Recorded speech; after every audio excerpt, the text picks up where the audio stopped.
ನೋಡಿ ಶುಭ ಸುದ್ದಿ, ಆಲ್ರೆಡಿ ಎಲ್ಲ ಮಾಡಿದೀವಿ, ಫುಲ್ ಖುಷ್ ಕೂಡ ಇದೀವಿ. ಹೌದು ಫ್ರೆಂಡ್ಸ್, ಗೊತ್ತಿದ್ದು ಈ ತಪ್ಪುಗಳನ್ನ ಮಾಡಬೇಡಿ. ನಾನಿವತ್ತು ಸ್ಪೆಷಲ್ ಆಗಿರುವಂತ 3 ಟಾಪಿಕ್ ಒಂದಿಗೆ ಮಾತಾಡಕ್ ಬಂದಿದ್ದೀನಿ. ಕಂಪ್ಲೀಟ್ಲಿ ಇದನ್ನ ಎಲ್ಲ ಒಂದೇ ವಿಡಿಯೋಲಿ ಕವರ್ ಮಾಡ್ತಾ ಇದ್ದೀನಿ. ಒಂದು, ಅಮೆಝಾನ್ ಅಲ್ಲಿ ಸೇಲ್ ನಡೀತಾ ಇದೆ, ಹಳೆಯ ಫೋನ್ಸ್ಗಳು, ಬೇರೆ ಬೇರೆ ಫೋನ್ಸ್ಗಳಿದೆ, ಏನ್ ಆಫರ್ ನಡೀತಾ ಇದೆ, ಏನ್ ಸ್ಕ್ಯಾಮ್ ನಡೀತಾ ಇದೆ, ಇದನ್ನ ಸ್ವಲ್ಪ ಡಿಸ್ಕಸ್ ಮಾಡೋಣ. ಫ್ಲಿಪ್ಕಾರ್ಟ್ ಬಗ್ಗೆ ಕೂಡ ಮಾತಾಡಿದ್ದೀನಿ. ಎರಡನೇದಾಗಿ, ಇನ್ಸ್ಟಾಗ್ರಾಮ್ ಅಲ್ಲಿ ತುಂಬಾ ಜನ ದುಡ್ಡು ಕಳ್ಕೊಳ್ತಿದ್ದಾರೆ. ಸೊ ಡಬಲ್ ಆಗತ್ತೆ, ಅಸ್ಟ್ರಾಲಜಿನವ್ರು ಪೋಸ್ಟ್ ಮಾಡ್ತಿದ್ದಾರೆ, ಇನ್ಫ್ಲೂಯೆನ್ಸರ್ ಇದನ್ನ ಪ್ರಮೋಟ್ ಮಾಡ್ತಿದ್ದಾರೆ. ಇದ್ರ ಬಗ್ಗೆ ಕೂಡ ಸ್ವಲ್ಪ ನಾನು ನಿಮ್ಗೆ ವಿಷಯಗಳನ್ನ ತಿಳಿಸ್ಬೇಕು. ಇನ್ನು ಮೂರನೇದಾಗಿ, ಏರ್ಟೆಲ್ 5G ನಮ್ಮ ಇಂಡಿಯಾದಲ್ಲಿ, ನಮ್ಮ ಕರ್ನಾಟಕದಲ್ಲಿ, ನಮ್ಮೂರಲ್ಲಿ ಯಾವಾಗ ಬರುತ್ತೆ ಮತ್ತು ಸ್ಕ್ಯಾಮ್ಸ್ ನಡೀತಾ ಇದೆ. 5G ಆಕ್ಟಿವೇಟ್ ಮಾಡಿ ಆಧಾರ್ OTP, ಇನ್ನು ಇದ್ರ ರಿಲೇಟೆಡ್ ತುಂಬಾ ವಿಷಯಗಳು ಮಾತಾಡಬೇಕು. ಜಿಯೋ ಬಗ್ಗೆ ಕೂಡ ಕೆಲವೊಂದು ವಿಷಯಗಳನ್ನ ನಿಮಗೆ ಶೇರ್ ಮಾಡಬೇಕು. ಎಸ್, ಆರಾಮಾಗಿ ಕೂತ್ಕೊಂಡು ಈ ವಿಡಿಯೋನ ಪೂರ್ತಿ ನೋಡಿ, ತುಂಬಾ ವಿಷಯಗಳನ್ನ ತಿಳ್ಕೊತೀರಾ. ಇಷ್ಟಲ್ಲದೆ ಹೊಸದಾಗಿ ಬಂದಿದ್ದೀರಾ ಅಂತಂದ್ರೆ ಸಬ್ಸ್ಕ್ರೈಬ್ ಮಾಡಿ. ಈ ರೀತಿಯಾಗಿ ಒಳ್ಳೆ ಇನ್ಫಾರ್ಮೇಶನ್ ವಿಡಿಯೋನ ಡೈಲಿ ಶೇರ್ ಮಾಡ್ತಾರೆ. ಟ್ರಸ್ಟ್ ಮೀ, ಮೊನ್ನೆ ಅಷ್ಟೇ ನಾನು ಇದ್ರ ಬಗ್ಗೆ ಒಂದು ರೀಲ್ ಮಾಡಿದ್ದೀನಿ, ಆಯ್ತಾ. ಅಲ್ಲಿ ಡೀಪ್ ಆಗಿ ಎಕ್ಸ್ಪ್ಲೈನ್ ಮಾಡಕ್ ಆಗ್ತಿರಲಿಲ್ಲ. ನನ್ನ 2 ಜನ ಕ್ಲೋಸ್ ಫ್ರೆಂಡ್ಸ್ ಅಕೌಂಟ್ ಹ್ಯಾಕ್ ಆಗ್ಬಿಟ್ಟು ಅವರು ನನ್ನ ಹತ್ರ ದುಡ್ಡು ಕೇಳ್ತಿದ್ದಾರೆ, ಮೆಸೇಜ್ ಮಾಡ್ತಿದ್ದಾರೆ. ಸೊ ನಾನು ಇಷ್ಟೊಂದು ಈ ವೆಬ್ಸೈಟ್ ಅಲ್ಲಿ ಇನ್ವೆಸ್ಟ್ಮೆಂಟ್ ಮಾಡಿದೆ, ಇವ್ನಿಗೆ ಇಷ್ಟೊಂದು ದುಡ್ಡು ಕೊಟ್ಟೆ, ಅದು ಫೇಕ್ ಪ್ರೂಫ್ ಅಲ್ಲ ನನಗೆ ಸಜೆಸ್ಟ್ ಮಾಡಿಬಿಟ್ಟು 3,000 ರೂಪಾಯಿ ಕೊಟ್ಟೆ, ನನಗೆ ನೆಕ್ಸ್ಟ್ ಮಂತ್ ಇಂದ ಇವನು 3,000 ರೂಪಾಯಿ ಅಂತ ಕೊಡ್ತಾನೆ ಅಂತೇಳಿ ನನಗೆ ಅವ್ರ ಅಕೌಂಟ್ ಇಂದ ಮೆಸೇಜ್ ಬರ್ತಾ ಇದೆ. ಮತ್ತು ಅವನ ಅಕೌಂಟ್ಗೆ ಕೂಡ ಅಮೌಂಟ್ ಕ್ರೆಡಿಟ್ ಆಗಿದೆ 31,000. ಸೊ ಈ ರೀತಿಯಾಗಿ SBI ICICI ಕಾರ್ಡ್ ಏನೇನೋ ಹೇಳ್ಬಿಟ್ಟು ಅಲ್ಲಿ ಕ್ರೆಡಿಟ್ ಆಗಿರುವಂತ ವಿತ್ ಮೆಸೇಜ್ ಸ್ಕ್ರೀನ್ ಶಾಟ್ ನ ಕೂಡ ಪ್ರೂಫ್ ಸಲುವಾಗಿ ನನಗೆ ಶೇರ್ ಮಾಡ್ತಿದ್ದೇನೆ. ಇದು ನಿಜ, ನಾ ಬಂತು ಗುರು ಹಾಗೆ ಹೇಗೆ ಅಂತ. ಬಟ್ ನನಗೆ ಗೊತ್ತಿರಲಿಲ್ಲ ಅವನ ಅಕೌಂಟ್ ಹ್ಯಾಕ್ ಆಗಿದೆ, ಬೇರೆಯವರು ಹ್ಯಾಂಡಲ್ ಮಾಡ್ತಿದ್ದಾರೆ ಅಂತ. ಸೊ ನೆಕ್ಸ್ಟ್ ನಾನು ಕೆಲವೊಂದು ಟೈಮ್ ಆಯಿತು, ಮೆಸೇಜ್ ನೋಡಿದೆ, ಗುಡ್ ಬ್ರೂ ಚೆನ್ನಾಗಿದೆ ಹಾಗೆ ಅಂತ ಹೇಳಿದೆ. ನೆಕ್ಸ್ಟ್ ಒಂದು ವೀಕ್ ಆದ ತಕ್ಷಣ ಅವ್ನು ನನ್ಗೆ ಮೀಟ್ ಆಗ್ತಾನೆ. ಸೊ ಲೈಕ್ ಸಡನ್ಲಿ ಏನೋ ಸಿಕ್ಬಿಡ್ತಾನೆ. ಅವಾಗ ಕೇಳ್ತೀನಿ, ಏನೋ 30,000 ಬಂತು ಹಂಗೆ ಹಂಗೆ. ಯಾವ 30,000 ಅಂತ ನನ್ಗೆ ಶಾಕ್ ಆಯ್ತು. ಅವಾಗ ಏನಪ್ಪ ಈ ರೀತಿ ಆಗ್ತದೆ ಅಂತ ಅನ್ಸ್ಬಿಡ್ತು. ಸೊ ಇದನ್ನೇ ಸೇಮ್ ಒಬ್ಬ ಹುಡುಗಿರ ಜೊತೆ, ಅವಳು ನನ್ನ ಫ್ರೆಂಡ್, ಅವಳು ನಂಗೆ ಮೆಸೇಜ್ ಮಾಡಿದ್ರು, ಸೇಮ್ ಅದೇ ರೀತಿಯಾದ ಸ್ಕ್ರೀನ್ ಶಾಟ್ಗಳು ಮತ್ತೆ ರಿಪೀಟ್ ಬರ್ತಾ ಇತ್ತು. ಸೊ ಅವಾಗ ಅನ್ಕೊಂಡೆ, ಸೊ ಇವರು ಈ ರೀತಿಯಾದ ಸ್ಕ್ಯಾಮ್ಸ್ ನಡೀತಾ ಇದೆ ಅಂತ. ಸೊ ಸಡನ್ಲಿ ನಾನು ಇನ್ಫಾರ್ಮ್ ಮಾಡಿದೆ. ಅವ್ರು ಅಷ್ಟೊತ್ತಿಗೆ ಬೇರೆ ಬೇರೆ ಹೊಸ ಇನ್ಸ್ಟಾಗ್ರಾಮ್ ID ತಗೊಂಡು ಕೂತ್ಕೊಂಡಿದ್ರು. ಬಟ್ ಅವ್ರಿಗೆ ಬೇರೆ ಇರೋ ಲಾಗಿನ್ ಇದ್ದಾರೆ, ಅವ್ರ ಅಕೌಂಟ್ ಆಕ್ಟಿವ್ ಇದೆ, ಫ್ರೆಂಡ್ಸ್ ಮೆಸೇಜ್ ಹೋಗ್ತಿದೆ ಅಂತ ಗೊತ್ತಿರಲಿಲ್ಲ. ಅದು ನಾನು ಹೇಳಿದಾಗ ಅವ್ರಿಗೆ ಗೊತ್ತಾಯ್ತು. ಬಟ್ ಏನು ಮಾಡೋಕ್ಕಾಗತ್ತೆ, ಅಷ್ಟರಲ್ಲಿ ಯಾರು ದುಡ್ಡು ಕಳ್ಸಿರ್ತಾರೆ, ಯಾರು ದುಡ್ಡು ಕೊಟ್ಕೊಂಡು ಸಿಕ್ಕಾಕೊಂಡಿರ್ತಾರೆ, ಸ್ಟೋರಿ ಎಲ್ಲ ಹಾಕ್ತಿರ್ತಾರೆ ಅವ್ರ ಅಕೌಂಟ್ ಇಟ್ಕೊಂಡು. ಸೊ ಈ ರೀತಿ ತುಂಬಾ ದೊಡ್ಡ ದೊಡ್ಡ ಸ್ಕ್ಯಾಮ್ಸ್ ನಡೀತಾ ಇದೆ. ಇಷ್ಟೇ ಅಲ್ಲದೆ ರ್ಯಾಂಡಮ್ಲಿ ಎಷ್ಟೋ ಇನ್ಫ್ಲೂಯೆನ್ಸರ್ಸ್ಗಳು ಮೋಸ ಹೋಗ್ತಿದ್ದಾರೆ. ಅವ್ರಿಗೆ ಗೊತ್ತಿಲ್ಲದೇನೆ ತಮ್ಮ ಫಾಲೋವರ್ಸ್ನ ಅವರು ಕೂಡ ಮೋಸಕ್ಕೆ ಒಳಗೆ ಹಾಕ್ತಿದ್ದಾರೆ. ಎಕ್ಸಾಂಪಲ್, ಇವಾಗ ಒಂದು ರ್ಯಾಂಡಮ್ ಪ್ರೊಫೈಲ್ ಇದೆ, ಆಯ್ತಾ. ಸೊ ಅವ್ನು ಯಾರೋ ಟ್ರೇಡರ್, ಎಲ್ಲೋ ಯಾವನಿದೆ ಅಂತ ಗೊತ್ತಿಲ್ಲ, ಬಟ್ ಫೇಕ್ ಪ್ರೊಫೈಲ್ ಇರುತ್ತೆ. ಅಲ್ಲಿ 25-30,000 ಫಾಲೋವರ್ಸ್ ಇರ್ತಾರೆ. ಸೊ ಅಲ್ಲಿ ಅವನು ವಿತ್ ಸ್ಕ್ರೀನ್ ಶಾಟ್ ಒಂದಿಗೆ ನಾನು 3,000 ಕಟ್ಟಿದ್ದಕ್ಕೆ ನೆಕ್ಸ್ಟ್ ವೀಕ್ ಇವ್ರಿಗೆ 3,000 ರೂಪಾಯಿ ಕೊಟ್ಟೆ ಅನ್ನೋ ಆ ರೀತಿ ಯೂಸರ್ಸ್ ಫೇಕ್ ರಿವ್ಯೂಸ್ಗಳನ್ನ ತಗೊಂಡು ಅದನ್ನೆಲ್ಲ ಸ್ಕ್ರೀನ್ ಶಾಟ್ನ ಸ್ಟೋರಿನ ಹಾಕಿರ್ತಾನೆ. ಸೊ ಅದನ್ನ ಸಡನ್ಲಿ ಈ ಇನ್ಫ್ಲುಯೆನ್ಸರ್ಗೆ ಇವ್ರು ಸ್ಪಾನ್ಸರ್ಸ್ ಬರ್ತಾರೆ. ಸೊ ನೀನು ಇದನ್ನ ಪ್ರಮೋಟ್ ಮಾಡಿಕೊಟ್ಟೆ ಅಂತಂದ್ರೆ ನಾನು ನಿಮ್ಗೆ ಇಷ್ಟೊಂದು ದುಡ್ಡು ಕೊಡ್ತೀನಿ, 10,000 15,000. ಸೊ ಇಲ್ಲಿ ಇನ್ಫ್ಲುಯೆನ್ಸರ್ ಒಪ್ಕೊಂಡ್ ಬಿಡ್ತಾನೆ. ಸೊ ಇದನ್ನ ಅವ್ರು ರೀಪೋಸ್ಟ್ ಮಾಡಿದಾಗ ಜೆನ್ಯೂನ್ ಆಗಿರುವಂತಹ ಫಾಲೋವರ್ಸ್ ಹೇಳ್ತಾರೆ, ಇವನೇ ಮಾಡ್ತಿದ್ದೇನೆ, ಇವ್ನಿಗೆ ಇಷ್ಟೊಂದು ದುಡ್ಡು ಬರ್ತದೆ ಅಂದ್ರೆ ನಾವು ಮಾಡ್ಬೋದಲ್ವಾ ಅಂತ. ಇವರು ಇವ್ನಿಗೆ ದುಡ್ಡು ಕೊಟ್ಟು ಸಿಕ್ಕಾಕೊಳ್ತಾರೆ. ಅಲ್ಲಿ ಯಾವುದೇ ಅಮೌಂಟ್ ರಿಟರ್ನ್ ಬರಲ್ಲ, ನೆಕ್ಸ್ಟ್ ವೀಕ್ ಬರಲ್ಲ, ಅವ್ನು ಕಾಂಟ್ಯಾಕ್ಟ್ ಮಾಡಲ್ಲ. ಸೊ ಈ ರೀತಿಯಾಗಿ ಒಂದು 1,50,000 ಜನ ಫಾಲೋವರ್ಸ್ ಇರುವಂತ ಒಬ್ಬ ಇನ್ಫ್ಲುಯೆನ್ಸರ್ ಅಥವಾ ಇನ್ಸ್ಟಾಗ್ರಾಮರ್ ಭೇಟಿಯಾಗಿ ಇವ್ರು ಡೀಲ್ ಮಾಡ್ಕೊಂಡ್ರು ಅಂತಂದ್ರೆ 100-200 ಜನ ಆದ್ರೂ ಆರಾಮಾಗಿ 3,000 ರೂಪಾಯಿ ಕಟ್ಟಬಹುದಾ? ಇಲ್ಲಿ ಆರಾಮಾಗಿ 1-2 ಲಕ್ಷ ರೂಪಾಯಿ ಇವನು ತಗೊಂಡು ಇಲ್ಲಿ ಮಜಾ ಮಾಡ್ಕೊಂಡು ಹೊರಟು ಹೋಗ್ಬಿಡ್ತಾನೆ. ಅವಾಗ ಅಕೌಂಟ್ಗೆ ರಿಪ್ಲೈ ಬರಲ್ಲ, ಮೆಸೇಜ್ ರಿಪ್ಲೈ ಬರಲ್ಲ. ನೀವು ಯಾರು ನೋಡ್ಕೊಂಡು ಕೊಟ್ಟಿರ್ತಾರೆ ಅವರು ಕೂಡ ನಿಮ್ಗೆ ರಿಪ್ಲೈ ಮಾಡಲ್ಲ. ದಯವಿಟ್ಟು ಇಂಥ ಟೈಮಲ್ಲಿ 2 ಸರ್ತಿ ಥಿಂಕ್ ಮಾಡಿ, ನಿಮ್ಮ ಫ್ರೆಂಡ್ಸ್ನ ಕೇಳಿ, ಇದು ಸರಿಯಾಗಿದೆಯಾ, ಇವನು ಈ ರೀತಿ ಹೇಳ್ತಿದ್ದಾನೆ, ಇವನ ನಂಬಬಹುದಾ? ಸೊ ಇದನ್ನ ಥಿಂಕ್ ಮಾಡಿ. ಇಷ್ಟೇ ಅಲ್ಲದೆ ಇವಾಗ ಯಾರೋ ಒಂದು 25,000 ಫಾಲೋವರ್ಸ್, 30,000 ಫಾಲೋವರ್ಸ್ ಏನೇನೋ ಫೇಕ್ ಸ್ಕ್ರೀನ್ ಶಾಟ್ಸ್ಗಳನ್ನ ಹಾಕಿದ್ದಾನೆ. ಸೊ ಇದನ್ನ ತಿಳ್ಕೊಳ್ಳಿ ಮೊದಲು. ಅವನೇನೋ ಒಂದು 4-5,000 ರೂಪಾಯಿ ದುಡ್ಡು ಕೊಟ್ಟ ಅಂತಂದ್ರೆ ಮತ್ತೊಂದು 25,000-35,000 ಇರುವಂತ ಫಾಲೋವರ್ಸ್ ಇರುವಂತ ಫೇಕ್ ಅಕೌಂಟ್ ನ ರೆಡಿ ಮಾಡಬಹುದು. ಇಲ್ಲಿ ಆರಾಮಾಗಿ 1-2 ಲಕ್ಷ ರೂಪಾಯಿ ಇವನು ದೋಚ್ಕೊಂಡು ಹೋಗ್ಬಿಟ್ಟ. ಸೊ ಇದೇ ರೀತಿಯಾಗಿ ತುಂಬಾ ಸ್ಕ್ಯಾಮ್ಸ್ ಆಗ್ತಾ ಇದೆ. ನನಗೆ ಎಷ್ಟೋ ಈ ರೀತಿ ಸ್ಪಾನ್ಸರ್ಸ್ಗಳು ಬಂದಿದೆ, ಆಯ್ತಾ. ನಾವು ಅದನ್ನ ಅಕ್ಸೆಪ್ಟ್ ಮಾಡಿಲ್ಲ, ಅದಕ್ಕೆ ರಿಪ್ಲೈ ಅಲ್ಲ, ಮೆಸೇಜಸ್ನ ನಾವು ಬಂತಂದ್ರೆ ಪ್ರೊಫೈಲ್ ನೋಡಿನೇ ಗೊತ್ತಾಗ್ಬಿಡತ್ತೆ, ಅದನ್ನ ನೆಗ್ಲೆಕ್ಟ್ ಮಾಡಿದ್ವಿ. ನಾನಷ್ಟೇ ಅಲ್ಲ, ತುಂಬಾ ಜನರಿಗೆ ಇಂಥ ಸ್ಪಾನ್ಸರ್ಸ್ ಬರ್ತಾ ಇರತ್ತೆ. ಅಲರ್ಟ್ ಆಗಿರಿ. ಬಟ್ ನಾನು ಕೊನೆಯದಾಗಿ ಹೇಳೋದು ಒಂದೇ, ಸೊ ನೀವು ದುಡ್ಡು ಎಲ್ಲಿ ಹಾಕ್ತಿದ್ದೀರಾ ಆ ದುಡ್ಡು ಸೇಫ್ ಜಾಗಕ್ಕೆ ಹೋಗ್ತಿದೆಯಾ? ಇನ್ ಕೇಸ್ ಏನಾದರೂ ಫ್ರಾಡ್ ಆಯಿತು, ಸ್ಕ್ಯಾಮ್ ಆಗುವಂಥ ಸಾಧ್ಯತೆಗಳಿತ್ತು ಅಂತಂದರೆ ನನ್ನ ದುಡ್ಡನ್ನ ಮತ್ತೆ ರಿಟರ್ನ್ ತಗೊಳ್ಳುವ ಹಾಗೆ ಏನಾದರೂ ಆಪ್ಷನ್ ಇದೆಯಾ? ಸೊ ಇತ್ತು ಅಂದರೆ ಮಾತ್ರ ಇನ್ವೆಸ್ಟ್ ಮಾಡಿ. ಇನ್ನು ಎರಡನೇದಾಗಿ ಬರುತ್ತೆ 5G. ಇದು ಮೂರು ನಾಮದ 5G ಆಗ್ತಾ ಇದೆ. ಎಸ್, ತುಂಬಾ ಜನರಿಗೆ 4G ಫೋನ್ ಯಾರು ಹೊಂದಿದ್ದಾರೆ, ಸೊ ನಿಮ್ಗೆ 5G ಕನ್ವರ್ಟ್ ಮಾಡ್ತೀವಿ. ನಿಮ್ಮ ಆಧಾರ್ ಕಾರ್ಡ್ ನಂಬರ್ನ ಹೇಳಿ, ನಮಗೆ ನಿಮ್ಗೊಂದು OTP ಬರುತ್ತೆ, OTP ಹೇಳಿ ನಿಮ್ಗೆ 5G ನೆಕ್ಸ್ಟ್ ಡೇ ಆಕ್ಟಿವೇಟ್ ಆಗುತ್ತೆ. ಸೊ ಇದನ್ನ ತಲೆಯಿಂದ ತೆಗೆದು ಹಾಕಿ. ನಿಮ್ಮ ಹತ್ರ ಏನಾದ್ರು 4G ಫೋನ್ ಇದೆ ಅಂತಂದ್ರೆ ಇದನ್ನ ಯಾವತ್ತು ನೀವು 5G ಮಾಡಕ್ ಆಗಲ್ಲ.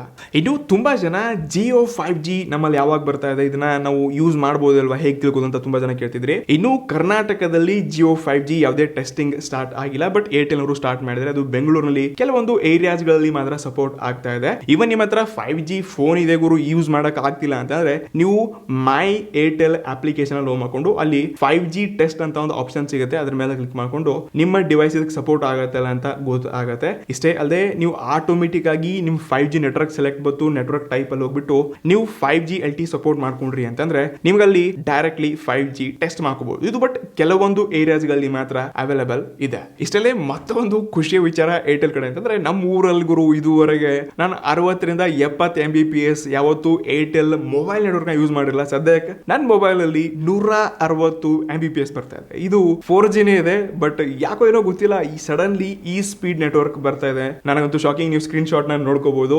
160 Mbps ಸಿಗ್ತಾ ಇದೆ. ಸೊ 4Gನೇ ಇವಾಗ 5G ಸಿಕ್ಕಂಗ ಆಗ್ತಾ ಇದೆ. ಎಸ್, ನಿಮ್ಮಲ್ಲಿ ಏನಾದ್ರು ಚೇಂಜಸ್ ಆಗಿದೆಯಾ ಮೊದಲಿನಕ್ಕಿಂತ, ಯಾವ ಏರಿಯಾದಲ್ಲಿ ಚೇಂಜಸ್ ಆಗಿದೆ ಸ್ವಲ್ಪ ಕೆಳಗಡೆ ಕಮೆಂಟ್ ಮಾಡಿ, ನಾವು ಓದ್ತೀವಿ. ಇನ್ನು ತುಂಬಾ ಜನರಿಗೆ ನನ್ನ ಹತ್ರ 5G ಇದೆ ಗುರು, 19 5G ಬ್ಯಾಂಡ್ಸ್ ಇದೆ, ನನಗೆ ಯಾಕೆ ಸಪೋರ್ಟ್ ಆಗ್ತಾ ಇಲ್ಲ, ಏನ್ ಪ್ರಾಬ್ಲಮ್ ಅಂತ ಕೇಳಿದ್ರೆ, ಎಸ್ ಎಕ್ಸಾಕ್ಟ್ಲಿ ನಿಮ್ಮ ಹತ್ರ 12 5G ಬ್ಯಾಂಡ್ಸ್ ಇರಲಿ, 9 ಇರಲಿ, 2 ಇರಲಿ, ನಿಮಗೆ ಏರ್ಟೆಲ್ ಹೇಳುತ್ತೆ ಏರ್ಟೆಲ್ ನವರು 2 5G ಬ್ಯಾಂಡ್ಸ್ ಇದ್ರು ಕೂಡ ನಿಮಗೆ 5G ಸಪೋರ್ಟ್ ಆಗತ್ತೆ. ಜಸ್ಟ್ ಇಲ್ಲಿ ಈ ಟೆಲಿಕಾಂ ನೆಟ್ವರ್ಕ್ ಮತ್ತು ನಿಮ್ಮ phone Oppo, Vivo, Realme, Redmi ಯಾವುದೇ ಫೋನ್ ಇದ್ರು ಇದರೊಂದಿಗೆ ಒಂದು ಸಾಫ್ಟ್ವೇರ್ ಅಪ್ಡೇಟ್ ಬರುತ್ತೆ. ಸದ್ಯಕ್ಕೆ ಇದು ಟೆಸ್ಟಿಂಗ್ ಪೀರಿಯಡ್ ಇದೆ. ಇದು ಕೆಲವೇ ದಿನಗಳಲ್ಲಿ ಇದು ಸಾಫ್ಟ್ವೇರ್ ಅಪ್ಡೇಟ್ ಒಂದಿಗೆ ಫಿಕ್ಸ್ ಆಗತ್ತೆ. So my Airtel application check ಮಾಡ್ಕೋಬಹುದು. ಸೊ ಆ ಅಪ್ಡೇಟ್ ಬಂತು, ಅದನ್ನ ಅಪ್ಡೇಟ್ ಮಾಡ್ಕೊಂಡ್ರಿ ಅಂತಂದ್ರೆ ನಿಮ್ಮ ನೆಟ್ವರ್ಕ್ ಅಲ್ಲಿ ನೀವು 5G ಎನೇಬಲ್ಡ್ ಅಂತ ಕಾಣಿಸುತ್ತೆ. ನೀವು ಇಂಟರ್ನೆಟ್ ಆನ್ ಮಾಡಿದ್ರಿ ಅಂತಂದ್ರೆ 5G ಅಂತ ಬರುತ್ತೆ. ಅವಾಗ ನೀವು ಕೂಡ 5G ನ ಟೆಸ್ಟ್ ಮಾಡ್ಕೋಬಹುದು. ಮತ್ತೊಂದು ಖುಷಿಯ ವಿಚಾರ ಅಂದ್ರೆ ಗೌರ್ಮೆಂಟ್ ಹೇಳಿದ ಹಾಗೆ ಇದು 4G ರಿಲೇಟೆಡ್ ಪ್ರೈಸ್ ಅಲ್ಲಿ 5G ನ ಕೂಡ ನಾವು ಯೂಸ್ ಮಾಡಬಹುದು ಅಂತೆ. ಇದೊಂದು ಒಳ್ಳೆಯ ವಿಷಯ. ಸ್ವಲ್ಪ ಪ್ರೈಸ್ ಅಲ್ಲಿ ಹೆಚ್ಚು ಕಮ್ಮಿ ಆಗ್ಬಹುದು,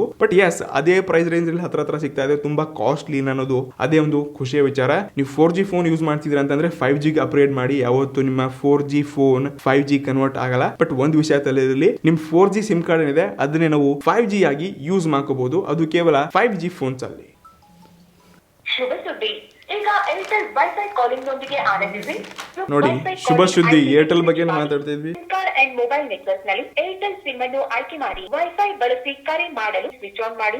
ಆಲ್ರೆಡಿ ಎಲ್ಲ ಮಾಡಿದೀವಿ, ಫುಲ್ ಖುಷ್ ಕೂಡ ಇದೀವಿ. ಇನ್ನು ಮೂರನೇದಾಗಿ ಬರುತ್ತೆ ಅಮೆಝಾನ್ ಗ್ರೇಟ್ ಫೆಸ್ಟಿವಲ್ ಸೇಲ್ ಮತ್ತು ಫ್ಲಿಪ್ಕಾರ್ಟ್ ನ ಬಿಗ್ ದಿವಾಲಿ ಸೇಲ್. ತುಂಬಾ ಸೇಲ್ಸ್ ಗಳು ನಡೀತಾ ಇದೆ. ಬಟ್ ಇಲ್ಲಿ ಲೈಕ್ ಏನೋ ಆನೆಸ್ಟ್ಲಿ ಇದು ಸಖತ್ ಆಗಿದೆ ಗುರು, ಇದು ತುಂಬಾ ಒಳ್ಳೆ ಆಫರ್ ಅನ್ನೋಗೆ ನನಗೆ ಯಾವುದೇ ಪ್ರಾಡಕ್ಟ್ಸ್ ಗಳು ಅನ್ಸಿಲ್ಲ. ಸ್ಪೆಷಲಿ ಎಲೆಕ್ಟ್ರಾನಿಕ್ಸ್ ಬಗ್ಗೆ ಮಾತಾಡ್ತಾ ಇದ್ದೀನಿ. ಇವತ್ತು ನಿಮ್ಗೆ ಡೀಟೇಲ್ ತಿಳಿಸ್ತಿದ್ದೀನಿ. ನಾನು ಜಸ್ಟ್ ಇಂಟರ್ನೆಟ್ ಅಲ್ಲಿ ಬ್ರೌಸ್ ಮಾಡಬೇಕಾದ್ರೆ ಸಡನ್ಲಿ ಅಮೆಝಾನ್ ಅವರ ಅಡ್ವರ್ಟೈಸ್ಮೆಂಟ್ ಬಂತು. ಇಲ್ಲಿ ನೋಡ್ಕೋಬಹುದು ಸೇವ್ ಬಿಗ್ ಅಂತ ಇದೆ, ಅಪ್ ಟು 40% ಆಫ್ ಅಂತೆ. ಸೊ ಇಲ್ಲಿ OnePlus Nord CE 2 Lite 5G ಇದೆ, Samsung M13 ಇದೆ, iPhone 12 ಇದೆ ಮತ್ತು Samsung Galaxy S20 FE 5G ಕೂಡ ಇದೆ. ಫಾರ್ ಎಕ್ಸಾಂಪಲ್ ನಾನು ಇಲ್ಲಿ ಅಮೆಝಾನ್ ನ ತೆಗಿತೀನಿ. ನೀವು ನೋಡ್ಕೋಬಹುದು ಈ ಸೇಲ್ ಇದೆ 23 ಅಕ್ಟೋಬರ್ ತನಕ ನಡೀತಾ ಇದೆ. ಸೊ ಇಲ್ಲಿ ತುಂಬಾ ಒಳ್ಳೆ ಡೀಲ್ಸ್ ಗಳನ್ನ ಕೊಡ್ತಾ ಇದಾರೆ. ಸೊ ಅದು ಎಷ್ಟು ಒಳ್ಳೇದಿದೆ ಅಂತ ನಿಮ್ಗೆ ಲೈವ್ ತೋರಿಸ್ತೀನಿ. ನಾನು ಇಲ್ಲಿ ಸ್ಮಾರ್ಟ್ ಫೋನ್ಸ್ ಅಂತ ಸರ್ಚ್ ಮಾಡ್ತೀನಿ ಆಯ್ತಾ. ಓಕೆ, ಸ್ಮಾರ್ಟ್ ಫೋನ್ಸ್ ಅಂತ ಸರ್ಚ್ ಮಾಡಿದ ತಕ್ಷಣ ನನಗೆ ಮೊದಲು ಕಾಣಿಸಿದ್ದು ಇಲ್ಲಿ ಡೀಲ್ ಆಫ್ ದ ಡೇ ನಲ್ಲಿ Samsung Galaxy S22. ಈ ಫೋನ್ ಹತ್ರ ಲಾಂಚ್ ಆಗಿ 8 ತಿಂಗಳಾಯ್ತು. 73,000 ರೂಪಾಯಿಗೆ ಲಾಂಚ್ ಆಗಿತ್ತು ಈ ಫೋನ್. ಸೊ ಇವಾಗ ನಿಮ್ಗೆ ಆಫರ್ ಅಲ್ಲಿ ಇದು 53,000 ರೂಪಾಯಿಗೆ ಸಿಗ್ತಾ ಇದೆ. ಸೊ ಇದು ನಾನು ಕನ್ಫ್ಯೂಸ್ ಇದ್ದೀನಿ ಆಯ್ತಾ, ನೀವು ಕರೆಕ್ಟ್ ಆನ್ಸರ್ ಹೇಳಿ ನನಗೆ. ಇದು ಆಫರ್ ಅಲ್ಲೇ 20,000 ರೂಪಾಯಿ ಪ್ರೈಸ್ ಡ್ರಾಪ್ ಆಗಿದೆಯಾ, ಅಥವಾ ಈ ಫೋನ್ 8 ತಿಂಗಳು ಹಳೆಯದು ಅದಕ್ಕೆ ಇಷ್ಟೊಂದು ಪ್ರೈಸ್ ಕಮ್ಮಿ ಆಗಿದೆ? ಕೆಳಗೆ ಕಮೆಂಟ್ ಮಾಡಿ ಆಯ್ತಾ. ಇನ್ನು ನೆಕ್ಸ್ಟ್ ಎಕ್ಸಾಂಪಲ್ ಬರುತ್ತೆ. ಇದು next example OnePlus Nord 2 CE Lite. Okay, yes ಇಲ್ಲೇ ಇದೆ ನೋಡ್ಕೋಬಹುದು. ಸೊ ಇದರಲ್ಲಿ 128 GB ನೋಡ್ಕೊಂಡಿದ್ವಿ. ಇದು ಹತ್ರ ಲಾಂಚ್ ಆಗಿ 4 ಮಂತ್ಸ್ ಏನೋ ಆಗಿದೆ ಆಯ್ತಾ. ಸೊ ಇದು ಆಫೀಸಿಯಲ್ ಪ್ರೈಸ್ ಅಲ್ಲಿ ಕೂಡ 17,999 ರೂಪಾಯಿಗೆ ಲಾಂಚ್ ಆಗಿತ್ತು. ಸ್ಟಿಲ್ ಇದು best offer, big saving offer ಕೂಡ ಸೇಮ್ ಎಕ್ಸಾಕ್ಟ್ಲಿ ಅದೇ ಪ್ರೈಸ್ ಇರುತ್ತೆ. ಸೊ ಇಲ್ಲಿ ಯಾವ ಆಫ್ 40% ಆಫ್ ಎಲ್ಲಿ ಸಿಕ್ತು ಅಂತ ನನಗೆ ಗೊತ್ತಾಗಲಿಲ್ಲ, ಬಟ್ ಸೇಮ್ ಅದೇ ಪ್ರೈಸ್ ರೇಂಜ್ ಅಲ್ಲಿ ನೋಡ್ತಾ ಇದ್ವಿ. ಸೊ ಇದು ಕೂಡ deal of the day offer ಇದೆ, ನೀವು ನೋಡ್ಕೋಬಹುದು ಇಲ್ಲಿ. ಸೊ ಇದು ಬೆಸ್ಟ್ ಆಫರ್. ಇದು ಸೇಮ್ ಇದೇ ರೀತಿಯಾಗಿ ಸ್ಯಾಮ್ಸಂಗ್ M13 ಕೂಡ ಇದು ಕೂಡ 4 ತಿಂಗಳು ಹಳೆಯ ಫೋನ್. ಇಲ್ಲಿ ನಿಮ್ಗೆ ಇದು 11,000 ಹತ್ರ ಏನೋ ಲಾಂಚ್ ಆಗಿತ್ತು, ಬಟ್ ಇವಾಗ ಆಫರ್ ಅಲ್ಲಿ ನಿಮ್ಗೆ ಮತ್ತೆ ಸೇಮ್ 11,000 ಇದೆ. 500 ರೂಪಾಯಿ ಏನೋ ಕೆಲವೊಂದರಲ್ಲಿ ಕಲರ್ಸ್ ಮೇಲೆ ಆಫ್ ಕೊಡ್ತಾ ಇದ್ರೆ, ಬಟ್ ಉಳಿದಿದ್ದೆಲ್ಲ ಸೇಮ್ ಥಿಂಗ್ಸ್ ಅದೇ 464 GB ಮತ್ತೆ 9,000 ರೂಪಾಯಿ ಕೊಡ್ತಾ ಇದ್ದಾರೆ. ಇಲ್ಲಿ ಡೀಲ್ಸ್ ಗಳನ್ನ ಕೂಡ ಹೈಲೈಟ್ ಮಾಡ್ತಿದ್ದಾರೆ. ಬಟ್ ನೀವು ಒಂದು ವಿಷಯ ಏನ್ ತಲೆಯಲ್ಲಿ ಇಟ್ಕೊಳ್ಳಿ ಅಂತಂದ್ರೆ, ನೀವು ಯಾವುದೇ ಫೋನ್ಸ್ ಗಳನ್ನ ತಗೊಳ್ಳೋಕ್ಕಿಂತ ಮುಂಚೆ ಆ ಫೋನ್ ಎಷ್ಟೊಂದು ಹಳೆದಿದೆ, ಲಾಂಚ್ ಆಗಿ ಎಷ್ಟು ದಿವಸ ಆಯ್ತು, ಹೊಸ ಫೋನ್ಸ್ ಗಳ ಮೇಲೆ ಏನೋ ಆಫರ್ ಸಿಗ್ತಾ ಇದೆ, ಸೊ ಇದನ್ನ ತಿಳ್ಕೊಳ್ಳಿ. ಸೊ ಇಲ್ಲಿ ಹಳೆಯ ಫೋನ್ಸ್ ಆಗ್ತಾ ಇದೆ ಅಂದ್ರೆ ಆಬ್ವಿಯಸ್ಲಿ ಅದ್ರ ಪ್ರೈಸ್ ಕಮ್ಮಿ ಆಗೇ ಆಗತ್ತೆ. ಇದು ಆಫರ್ ಅಲ್ಲಿ ಕಮ್ಮಿ ಆಗ್ತಿಲ್ಲ. ಇಷ್ಟೇ ಅಲ್ಲದೆ ಫ್ಲಿಪ್ಕಾರ್ಟ್ ನವರು ಕೂಡ ಇವರೇ ಆಯ್ತಾ, ಅಮೆಝಾನ್ ಅಲ್ಲಿ ಕೆಲವೊಂದು ಸ್ಮಾರ್ಟ್ ಫೋನ್ಸ್ ಗಳೇನೋ ಕಮ್ಮಿ ಇದೆ, ಇಲ್ಲಿ ಆಫರ್ಸ್ ಗಳು ಓಕೆ ಅಂತ ಹೇಳ್ಕೋಬಹುದು. ಬಟ್ ಫ್ಲಿಪ್ಕಾರ್ಟ್ ಅಲ್ಲಿ ತುಂಬಾ ಸ್ಮಾರ್ಟ್ ಫೋನ್ಸ್ ಗಳಿದೆ, ತುಂಬಾ ಬೇರೆ ಸ್ಮಾರ್ಟ್ ಫೋನ್ಸ್ ಗಳು ಹೊಸದಾಗಿ ಕೂಡ ಲಾಂಚ್ ಮಾಡಿದ್ರೆ. ಬಟ್ ಇಲ್ಲಿ ಕೂಡ ಸೇಮ್ ಅದೇ ಪ್ರತಿಯೊಬ್ಬರಿಗೆ ICIC card, credit card offer ಅಲ್ಲಿ ಕೊಡ್ತಾ ಇದ್ದಾರೆ. ಅದು ಹತ್ರ 1200 ಆಫ್ ಏನೇನೋ ಸಿಗ್ತಾ ಇದೆ.